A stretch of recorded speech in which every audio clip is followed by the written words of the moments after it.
Hello बच्चों, good morning. अभी morning का समय तो है नहीं, वो फिर गुड मॉर्निंग आप लोग को। 11th की एक वीडियो मैं देने जा रहा हूँ, फाइनल अकाउंट विदाउट एडजस्टमेंट। पहले बताते हैं फाइनल अकाउंट होता क्या है, क्यों बनाते हैं, क्या नीड्स है। तो पहले बात करेंगे फाइनल अकाउंट विदाउट एडजस्टमेंट पे। जैसे सीधा सोचिए, कोई स्टूडेंट अगर पढ़ता है तो पढ़ने के बाद उसको क्या होता है, एक साल बाद एग्जाम लेते हैं ना, कोचिंग स्कूल या कोई बोर्ड लेता है। एग्जाम लेने के बाद उसको अपना रिजल्ट पता होता है नहीं, कि आपको कितना % मार्क्स आया, आपने कैसे पढ़ाई की, रिजल्ट बताता है कि स्टूडेंट का क्या हाल है। उसी प्रकार से अगर आप बिजनेस करते हैं तो बिजनेस में जो आपका फाइनल अकाउंट है यानी बैलेंस शीट है, यह बताता है कि आपका बिजनेस का क्या हाल है। ठीक है ना। तो आइए हम फाइनल अकाउंट के बारे में बताते हैं। तो पहले जो नए आज देखने वाले हैं वो लाइक शेयर सब्सक्राइब करें। सब्सक्राइब कर दिए तो अच्छी बात है, शेयर करें और लाइक जरूर करें। ठीक है। आइए, जिस तरह से हम लोग पढ़े थे, जर्नल पढ़े, जर्नल के बाद क्या पढ़े, लेजर, और लेजर के बाद सब डिवीजन पढ़े हुईगा आपको, जैसे कैश बुक, परचेज बुक वगैरह। तो इसके जस्ट बाद हम लोग जर्नल के बाद क्या पढ़ते हैं, ट्रायल बैलेंस। ट्रायल बैलेंस, तो ट्रायल बैलेंस में आप लोग देखोगे कि जोड़ बराबर होता है नहीं, ट्रायल बैलेंस के ऐसे चिन्ह होते हैं, जोड़ बराबर होता है। एक डीआर कॉलम होता है, सीआर कॉलम होता है।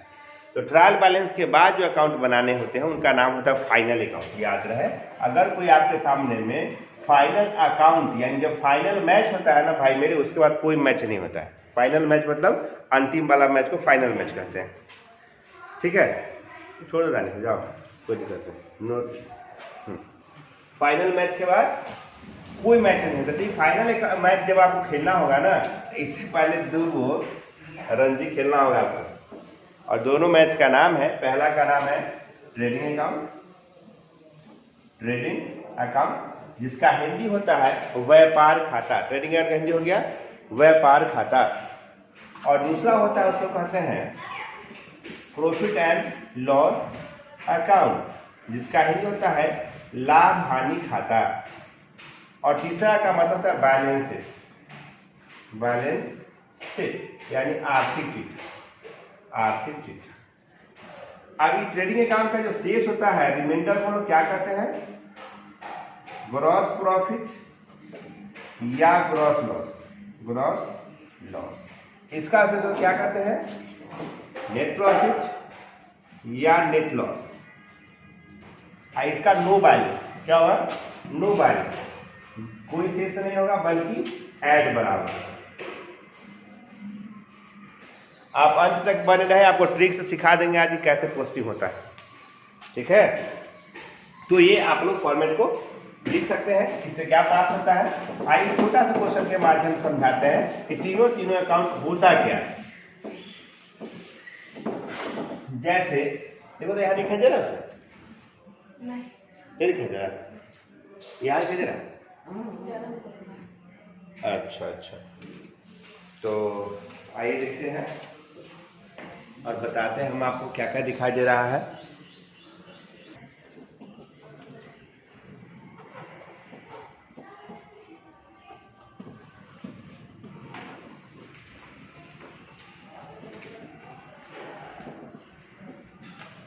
चलिए मैं आपको बताता हूँ किस तरह से बनाएंगे trading profit and loss account. एक नमूना बना दिए हम यहाँ पे trading profit and loss account का।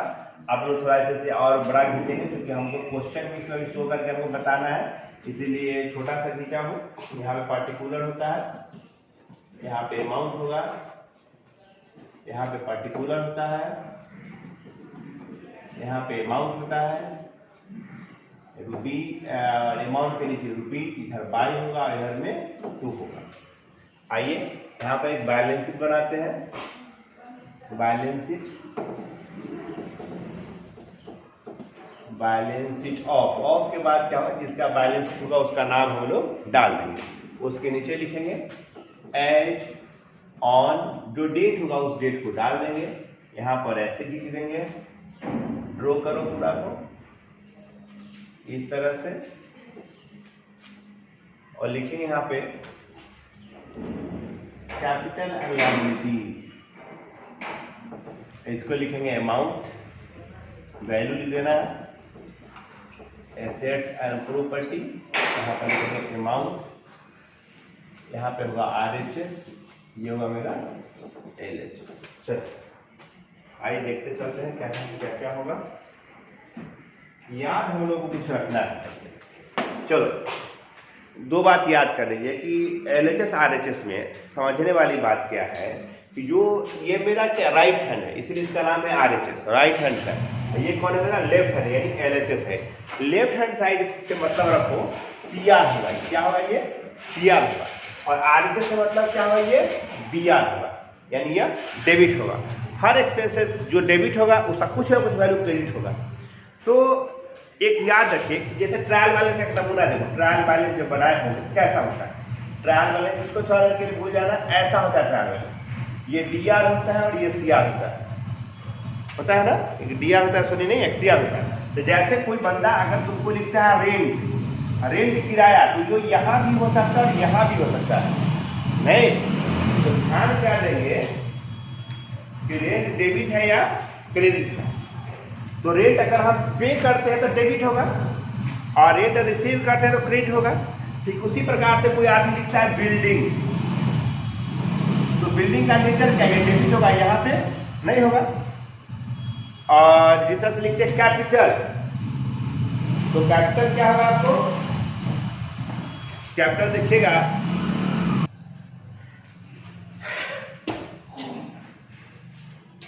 उसी प्रकार से कुछ खर्च आपको मिलेंगे।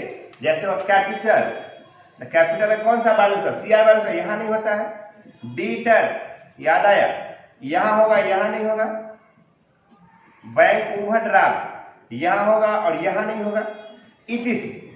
इस क्वेश्चन से हम क्या सीखते हैं, याद रखिएगा कि जो मेरा CR लाइन में होगा ना, CR लाइन में होगा, CR लाइन क्या शो करता है, CR लाइन साइड इसका यानी CR ट्रांसफर को दो जगह, प्रॉफिट एंड लॉस का ये CR लाइन में यहाँ होगा या यहाँ होगा, यानी लायबिलिटीज में होगा या वो प्रॉफिट लॉस ट्रेडिंग के CR में होगा। जैसे कि क्वेश्चन में होता है सेल्स, देखिएगा सेल्स कहाँ लिखाता है, यहाँ पे, तो ट्रेडिंग अकाउंट में सेल इधर लिखे, तो CR लाइन हमेशा कहाँ लिखाएगा, CR का मतलब CR side plus LHS side, ये दोनों साइड कहाँ जाएगा मेरा, CR में चला जाएगा।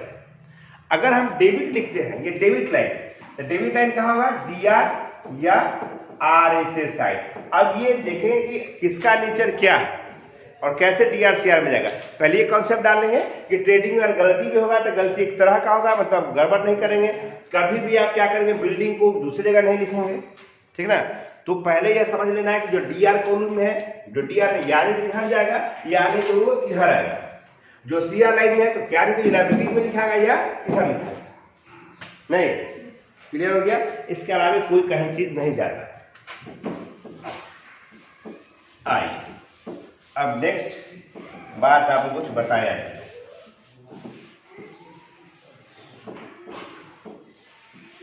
अब हम लोग दो खाते में बात करते हैं। पहला अकाउंट का नाम लेते हैं ट्रेडिंग अकाउंट, यहाँ बनाएंगे, नीचे बनाते हैं प्रॉफिट एंड लॉस अकाउंट, जो इसके नीचे बनाते हैं। ट्रेडिंग अकाउंट जिसको हिंदी में व्यापार खाता होता है, उसमें दो प्रकार के खर्च को लिखो। पहला, जैसे कह सकते हैं कि सामान खरीदने, बनाने और बेचने को लिखो, बाकी को नहीं लिखो। कोई भी चीज अगर हम प्रोडक्ट करते हैं, उत्पादन करते हैं, उससे संबंधित खर्चा को लिखेंगे, बाकी को नहीं लिखेंगे। प्रॉफिट एंड लॉस में जो सामान बनने के बाद यानी फैक्ट्री के बाद कंज्यूमर तक पहुंचने में, यानी कस्टमर तक पहुंचने में जितने सारे खर्च आते हैं, उसको लिखेंगे प्रॉफिट एंड लॉस अकाउंट में। खर्च के लिए तो बैलेंस शीट बना नहीं है, तो उसको ट्रेडिंग में प्रोडक्शन का, नीचे में प्रॉफिट एंड लॉस का। उसके बाद जो बचता है आपको, उसको बैलेंस शीट में assets and property, assets and property. जैसा कि नाम से ही वाकिफ है कि कौन एसेट्स है। कोई आपको लिखता है बिल्डिंग और रियल अकाउंट है, एसेट्स है, तो ये कहाँ जाना चाहिए, एसेट्स में डालो। डेटर, किसे पैसा लेना है ना, एसेट्स में डालो। प्लांट आ रहा है पैसा ना, उसको यहाँ लिखेंगे। जैसे क्रेडिटर, क्या है क्रेडिटर, लायबिलिटीज है, तो लायबिलिटीज में लिखेंगे। कैपिटल लायबिलिटीज है, इधर एसेट्स इधर लिखे, लायबिलिटी साइड में लिखेंगे। तो ये सब चीज आपको प्रकृति पर निर्भर करेगा कौन सा एक्सपेंस हम लोग किधर डालेंगे। आइए कुछ खर्च अपने मन से हम एक छोटा सा ट्रेडिंग अकाउंट आपके सामने में यहीं पे ड्रॉ करते हैं और देखिए कहाँ लिखा है, क्योंकि जगह नहीं है और तो किताबें देखो, उसमें देखते हैं बच्चा लोग को कुछ मदद के लिए कुछ बन जाए। क्योंकि क्वेश्चन बताएंगे, चलिए कोशिश करते हैं। आपके स्क्रीन पर एक क्वेश्चन मैं डाल दूंगा अभी बना के, और आप वहाँ से देख लीजिए कि आपका क्वेश्चन कौन सा बन रहा है, किस तरह से बन रहा है, ठीक है ना। और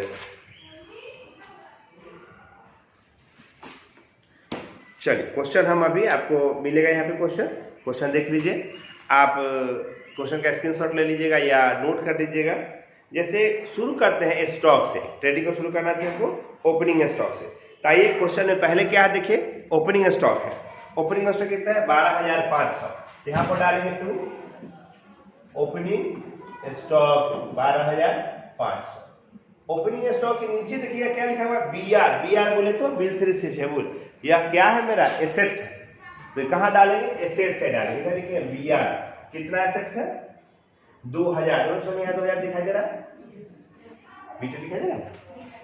BR के नीचे क्या, सेल्स। तो जब कहीं भी हम माल बेचते हैं, सेल करते हैं, स्वाभाविक है अगर कुछ त्रुटि होता है तो माल वापस भी आ जाता है, यानी सेल्स रिटर्न भी होगा। तो जब सेल्स लिखना चाहिए तो सेल्स ट्रायल बैलेंस का CR लाइन में होता है। एक तरीका ये लिखना है। जर्नलाइज भी करोगे तो cash account debit to sales account होता है, या डेटर अकाउंट का नाम डेबिट टू सेल्स होता है। सेल्स का बैलेंस हमेशा क्रेडिट होता है, तो सेल्स रिटर्न का बैलेंस हमेशा डेबिट होगा। यानी क्या लिखेंगे हम यहाँ पे, बाय सेल्स। देखो क्वेश्चन में कितना सेल्स लिखा हुआ है, 70,000, 70,000 रुपए। इसको लिख के और रिटर्न लिख के छोड़ते हैं, कोशिश करेंगे कि आगे हमको रिटर्न भी मिल जाए। सेल्स रिटर्न का दूसरा नाम होता है रिटर्न इनवार्ड, यानी यहाँ पर रिटर्न इनवार्ड आता है 1,300 रुपया। हटा देंगे, 00 और कितना हो जाएगा, 9 में से 3 गया तो 10, 7, 8 और 6 ना। सेल्स कहते क्या, परचेज टू परचेज कितना आपके सामने में, 37,500 लेस रिटर्न। देखिए रिटर्न आउटबार्ड दिया हो 500 है, 77,000 हो गया। क्वेश्चन नीचे देखिएगा लिखा हो रिटर्न आउटबार्ड, मतलब आपने वापस किया। स्वाभाविक है, आपने माल खरीदा और उस रूप से नहीं आया तो वापस कर दिए, उसको हम क्या कहेंगे, परचेज रिटर्न कहेंगे। उसके बाद क्या, क्रेडिटर का मतलब होता है लेनदार। लायबिलिटीज है जो आपसे पैसा लेना चाह रहा है, तो कहाँ लिखे, उसको लायबिलिटीज में लिखेंगे, CR में लिखे क्रेडिटर। कितना क्रेडिटर देखिए तो, क्रेडिटर हो गया मेरा 20,000, 20,000 रुपये। क्रेडिटर के नीचे क्या आपको, सैलरी। देखो सैलरी में 2 कैटेगरी होते हैं, फैक्ट्री स्टाफ सैलरी या ऑफिस स्टाफ सैलरी। अगर फैक्ट्री स्टाफ सैलरी है तो उसको ट्रेडिंग में लिखेंगे, ऑफिस स्टाफ की सैलरी तो प्रॉफिट लॉस में लिखेंगे, और कुछ नहीं लिखा रहे, ओनली सैलरी लिखा हुआ है तो प्रॉफिट और लॉस में लिखेंगे। दूसरी बात है, कभी किताब में आपको मिलेगा देखने को लिखा था वेजेज एंड सैलरी, तो वेजेज एंड सैलरी होता ट्रेडिंग में लिखेगा, और सैलरी एंड वेजेज है तो प्रॉफिट लॉस का डेबिट में लिखेंगे। नहीं तो ये क्या लिखा हुआ, मेरा लिखा हुआ है सैलरी 38,000 और 50, यहाँ पर टू सैलरी दिखाई दे रहा है, दिखाई दे रहा। सैलरी का इंश्योरेंस 200 यही लिखाएगा, आधा दिख रहा है इंश्योरेंस लिखा हुआ, यहाँ 2 नहीं दिख रहा है, 2 नहीं दिख रहा। ओहो इंश्योरेंस नहीं दिख रहा है ना, सैलरी दिख रहा है, सैलरी मतलब पूरा नहीं दिख रहा है ना, 2 सैलरी अब दिखा होगा। हाँ अब ठीक है, 2 इंश्योरेंस 200 दिखाई दिया। इंश्योरेंस के नीचे ये डेटर मतलब देनदार, जहां पे पैसा बाकी है उसको यहाँ पे लिखे डेटर। 32 कितना है, 32,500। आप लोग देखिएगा, अगर आपको वीडियो उपयोगी लगे तो जरूर मैसेज कीजिएगा, और आपको मैसेज को देख करके मैं आगे एडजस्टमेंट का ये वीडियो बना दूंगा 2-3। अगर नहीं उपयोग मैसेज कीजिएगा तो आप लोग फिर नहीं करेंगे। यूट्यूब पे जहाँ प्रॉब्लम हो मैसेज छोड़िएगा, हम बताएंगे आपको। डेटर के नीचे क्या, कैरेज कितना 1450 है, कैरेज ट्रेडिंग में लिखाता है ना, तो यहाँ पे 2 कैरेज 1450। कैरेज के नीचे क्या है, कमीशन DR। देखिए कमीशन या DR सोचना चाहिए तो क्या लिखेंगे, टू कमीशन DR, यानी यहाँ पे लिखेंगे टू कमीशन। कितना कमीशन है मेरा कमीशन है 750। कमीशन DR के नीचे इंटरेस्ट DR 900। कितना हो गया हमारा 900। कमीशन के बाद नीचे क्या है, प्रिंटिंग 250। 250 प्रिंटिंग के बाद क्या है आपको बिल्स पेबल 3150, जैसे बीपी माने जो ऐसा बिल जिसको आपने एक्सेप्ट कर रखा है, यानी आपको बाद में पेमेंट करना होगा, निकाल के लेफ्ट साइड यहाँ लिखिए बीपी 3150। बीपी के नीचे क्या है, रिटर्न इनवार्ड है लिख दिए, रिटर्न आउटवार्ड लिख दिए है। बैंक, बैंक आपका क्या एसेट्स है नहीं, यहाँ लिखिए बैंक कितना हो जाएगा, बैंक 52 5250। इस बैंक के बाद क्या है हमारे सामने में आ गया, और रेंट एंड टैक्स 1300 रुपया खर्चा यार, to rent and tax, to rent and tax. तो रेंट एंड टैक्स क्या हो जाता है, 1300 रुपया है। और यहीं पर लिखता है फैक्ट्री रेंट एंड टैक्स, मतलब याद रखो वो ऐसा कोई खर्च जिसके साथ फैक्ट्री सब जुड़ जाए ना, ट्रेडिंग में लिखो, और जिसके साथ ऑफिस सब जुड़ जाए तो प्रॉफिट लॉस में लिखो। रेंट के नीचे है फर्नीचर और कैपिटल है, फर्नीचर है 1000, यहाँ लिखो फर्नीचर कितना हो जाएगा 1000, और नीचे क्या कैपिटल, कितना कैपिटल है 7100। अब देखिए सब देखिए ट्रायल बैलेंस में अंदर में सब दिया हुआ था, अब कौन सी ट्रायल बैलेंस से बाहर दिया हुआ था, क्लोजिंग स्टॉक। क्लोजिंग स्टॉक कहाँ दिया हुआ है, ट्रायल बैलेंस से बाहर दिया हुआ है। तो सब आदमी को यह पता है कि क्लोजिंग स्टॉक का एंट्री ट्रेडिंग के बाय में लिख दो और बैलेंस शीट के आरएचएस में लिख दो, इतना ही बात पता होता है, अक्सर टीचर भी यही बताते हैं। मगर यह पूछे क्यों लिख दो, हमारा मन था कि उसको ट्रेडिंग के बाद कहीं नहीं लिखते। देखिए हर चीज का रीजन होता है, ट्रेडिंग अकाउंट के नीचे अगर दिया हुआ है क्लोजिंग स्टॉक, इसका पहले जर्नल क्या बनेगा, तो जर्नल से लेजर, लेजर से ट्रायल बनेगा, ट्रायल बनेगा फाइनल अकाउंट, यानी इसमें कोई भी आइटम ऐसा नहीं है जो बिना जर्नल के आया हो, वो मिसिंग आइटम होता है, कहीं पर मिस हो गया होगा इसलिए पोस्ट करने में छूट गया था, उसको हम लोग नहीं लिख पाए। तो उसको क्या करेंगे हम लोग, पहले जर्नलाइजिंग करा लेना चाहिए। अगर हम मेरे पास स्टॉक बचा हुआ है, इसका मतलब मैंने कहीं परचेज किया था, क्या बिना खरीदे आपके पास मोबाइल कहाँ से आएगा, नहीं, आपने कभी परचेज किया था जिसके कारण आपके पास स्टॉक के रूप में कुछ माल बच गए थे जिसको आप लोग एंट्री नहीं किया था। तो हम तो पहले से परचेज को लिख चुके हैं, तो फिर उससे छेड़छाड़ कर नहीं सकते हैं। इस क्वेश्चन में लिखा हुआ है क्लोजिंग स्टॉक कितना 15,000, 15,000, यानी इसका जर्नल आप जो बनाएंगे, स्टॉक क्या होता है, डेबिट बैलेंस को स्टॉक कहते हैं। स्टॉक कहा जाता है ट्रायल बैलेंस का डीआर लिखा था, इसका जर्नल बनता है स्टॉक अकाउंट डेबिट और to trading account, trading account 15,000 15,000 लिख देंगे। अब देखो स्टॉक ट्रेडिंग के लिए ट्रेडिंग सीआर में है, ट्रेडिंग का सीआर में डालो, बाई स्टॉक यही रीजन है इसका, बाई स्टॉक कितना हो जाएगा 15,000, और क्योंकि इसका डेबिट बैलेंस बैलेंस शीट के आरएचएस में भी जाएगा, क्योंकि डीआर बताइए है, डीआर में जो लिखा है कहाँ जाएगा, एसेट साइड में जाएगा, एक सीआर होगा तो एक डीआर होगा। तो हम लोग क्या किए, पहले सीआर कर लिए, फिर अब डीआर करते हैं, तो डीआर करेंगे तो कहाँ जाएगा, यहाँ जैसे इसमें लिखेंगे स्टॉक 15,000, देखिए दो जगह लिखा है ना, इसको ध्यान दें कहाँ कैसे लिखा जाए। दूसरी बात है अब हम लोग को बैलेंस कर देना चाहिए, निकाल देना चाहिए। पहले मैंने बताया था, याद कीजिए कि ट्रेडिंग अकाउंट के बैलेंस को ग्रॉस प्रॉफिट कहते हैं या ग्रॉस लॉस कहते हैं, ठीक ना, और नेट प्रॉफिट यानी प्रॉफिट एंड लॉस अकाउंट के बैलेंस को नेट प्रॉफिट कहते हैं या नेट लॉस कहते हैं। मैंने जिधर इधर आ जाएगा तो प्रॉफिट, इधर आएगा तो लॉस, नहीं डेबिट बैलेंस क्रेडिट से ज्यादा हो जाए, क्रेडिट से डेबिट से ज्यादा हो जाए, यही सोचना है। तो आइए हम प्रॉफिट एंड लॉस निकालते हैं, किधर का जोड़ कितना है देखते हैं। चल इसका जोड़ लगाइएगा 700, 8 5 83 73,700, ठीक है जो चेक करो, जोड़ चेक करो, ठीक है। 2GP transfer to profit and loss account, 8 5 13 हुआ, 13 के दिन हम लोग 7 1 8 9 6 1 7 7 है 8, वही क्या चेक कीजिए 83,700, ठीक है। अब इसको सब्ट्रैक्ट करेंगे तो घटा के 32,750। तो चूंकि हर डेबिट का क्या होता है, क्रेडिट होता है, अभी पता है ना, तो यह डेबिट तो हो गया, अब क्या होगा क्रेडिट होगा, क्रेडिट ले आएंगे bye GP transfer from trading, कहाँ से आया ये ट्रेडिंग अकाउंट से आया, 32,750, 32,750, 32,750। अब यहाँ क्या है टू एनपी ट्रांसफर टू, किसको देना है, नेट प्रॉफिट होता है तो कैपिटल को देते हैं, जिसका बिजनेस है, कहेंगे भैया तो पूरा पैसा पकड़ो, तुम्हारी साल भर में आमदनी हुई। तो चलिए घटाइए नेट प्रॉफिट, कितना घटा के आ जाएगा, यहाँ घटाएगा 25,500, कितना घटाएगा 25,500। तो 25,500 किसको देंगे, कैपिटल का। देखो कैपिटल में क्या कर दिए, डेबिट पहले हो गया, अब क्या होगा क्रेडिट होगा। हर डेबिट या क्रेडिट होता है। तो यहाँ 7100 रुपया लिखे थे, उसको पहले यहाँ लिखे 7100, यहाँ आप ऐड करो net profit transfer from trading account, कितना आएगा 25,500। तो 00 6 7 12 हासिल है और 2 3 32,600। तो याद रखना है कौन खर्चा कहाँ जाता है, उसके लिए आपकी बुक्स में शेड्यूल भी दिए होंगे, ट्रेडिंग का फॉर्मेट, बैलेंस शीट का, प्रॉफिट लॉस का फॉर्मेट से दिया होता है, आपको उसी के अनुसार से ट्रांसफर करना पड़ता है। अब देखेंगे इस दोनों साइड का जोड़ बराबर है कि नहीं बराबर है। अगर आपको बराबर नहीं हुआ तो गड़बड़ हो जाएगा, बराबर होना बहुत जरूरी है।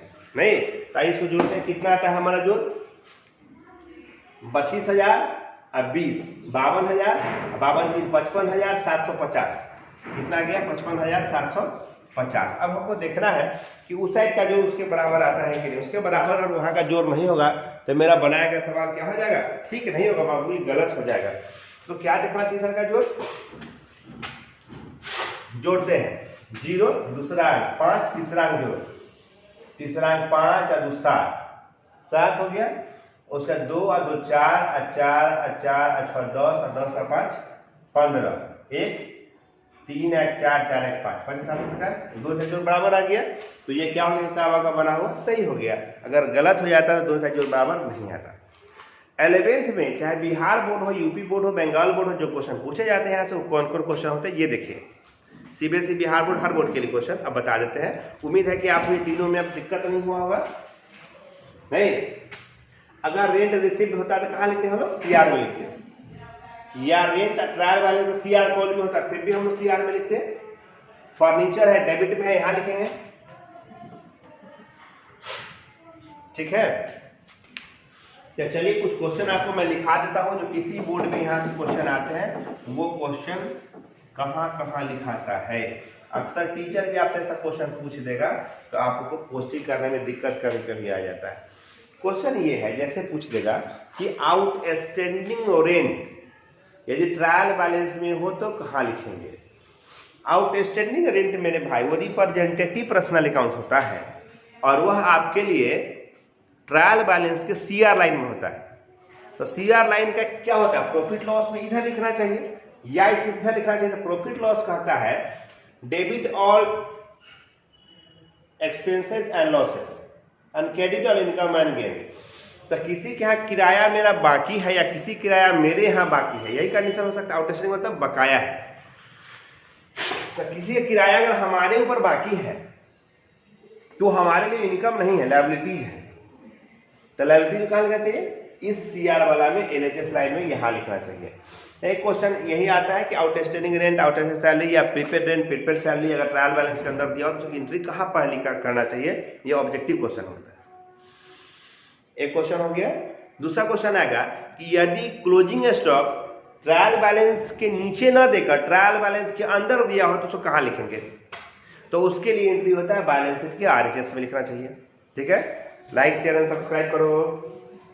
उसके बाद अगर तुम्हारा परचेज एडजस्टेड क्वेश्चन में लिखा हुआ हो और क्लोजिंग स्टॉक भी ट्रायल बैलेंस के अंदर दिया, तब क्या करेंगे, तो परचेज एडजस्टेड जब दिया हो तो उसको ट्रेडिंग अकाउंट के 2 में लिखेंगे, क्लोजिंग स्टॉक को यहाँ पे नहीं लिखेंगे बल्कि यह उसकी एंट्री होगी।